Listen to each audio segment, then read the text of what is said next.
Gawin nyo to sa paborito nyong isdang tilapia. Napakasarap din guys. Bago kayo magluto nito guys, magsaing kayo ng madami ha dahil mapapalaban kayo sa kanin. Mayroon tayo dito 7 pirasong tilapia. Hugasan muna natin ng maigi tapos hiwaan natin yung isda tapos asin, paminta, saka natin lamasin para manuot talaga yung mga pangpalasa sa isda. Maglagay din tayo dito harina para kapag pinrito natin guys, hindi tatalsik yung mantika. Maraming salamat nga pala sa ating mga kababayang OFW sa palagi niyong panonood. Ingat po kayo palagi diyan kung saang bansa man kayo at isasama ko kayo palagi sa mga panalangin ko. Saka natin baliktarin yung piniprito nating isdang tilapia guys. Yung ganyang pagkaprito guys, oh, malutong. Alam ko yan ang gusto nyo.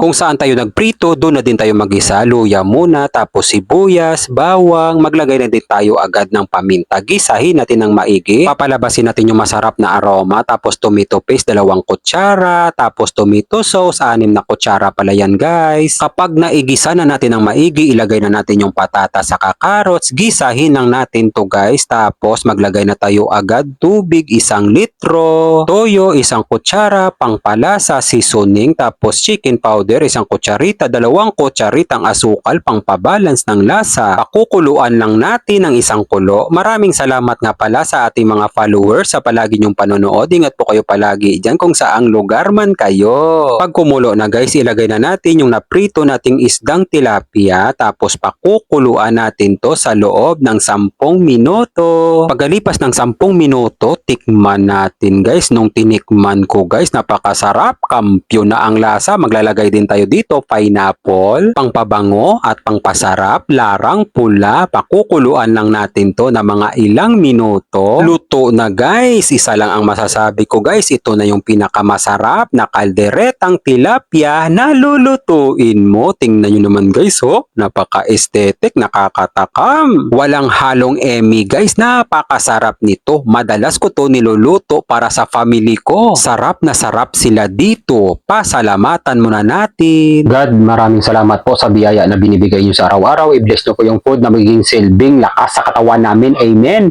Kain tayo guys. Kain Pinas. Kalderetang tilapia. Ayan. Tabaw agad guys. Buhos natin sa kanin.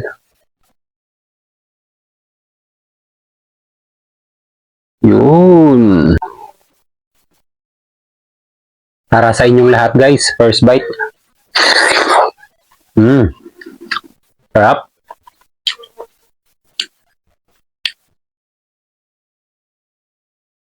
Patungan natin ng pineapple tsaka carrots, patatas.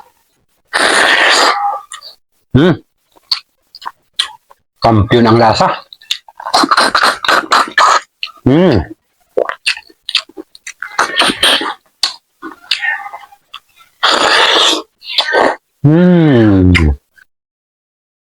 Sarap guys.